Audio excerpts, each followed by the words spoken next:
Star Productions, and this is our Evaluation 7, looking back at our preliminary task and seeing what we have learned in preparation to our full product.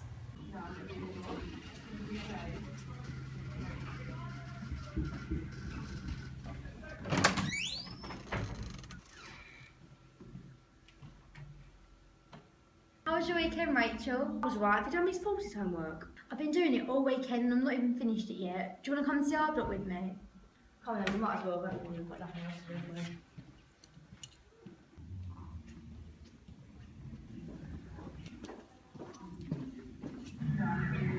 Straight away when we start the prelim, we can see that I look like I'm waiting for a cue for me to start walking. So when we actually filmed our proper movie, we made sure the character was already walking before we started filming. So it didn't look like I was waiting for a cue and we was being controlled, and it looked more natural.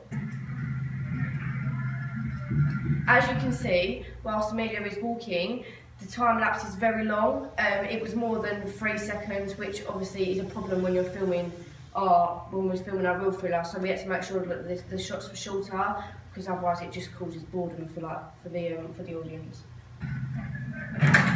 At the moment here, you can see that the editing has changed. So we had a fade into the second shot, and then another fade where she's opening the door. This was so that it was showing what she was doing, but this was also a problem because it was making the shots longer.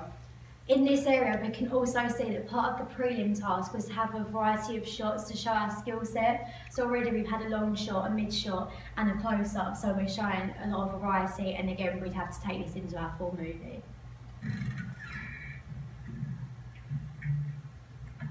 How was your weekend, Rachel? Again here we can see the mise en scène. We never really looked at the classroom we was filming in because it wasn't much of a problem this time.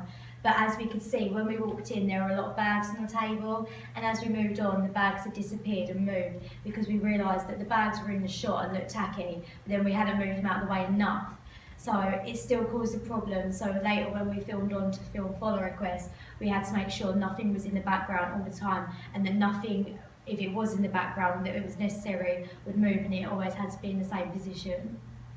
Right, have you done Miss Force's homework? I've been doing it all weekend and I'm not even finished it yet. Do you want to come to the art block with me? We've used a script within the prelim task, but it's very basic. So because of this, we chose not to talk. It's very basic conversation, so it's not great. So in our actual movie, we've chosen not to talk in order to create more tension, as music works better for us to create an atmosphere. So at the moment, when they stand up, you can see that in the first prelim that we've done, the 180-degree rule was broken. So when the shot was different to what it should have been, causing a different view from the angle of filming. That's why when we done the second prelim, that we had to make sure that we wasn't doing that again, and that was something we had to take into consideration when we was filming for our request, because breaking the 180-degree rule was showing that we wasn't filming and editing in the correct way. So that's why we had to make sure that when we was doing this, the problem that we faced, we had to overcome it and refilm again.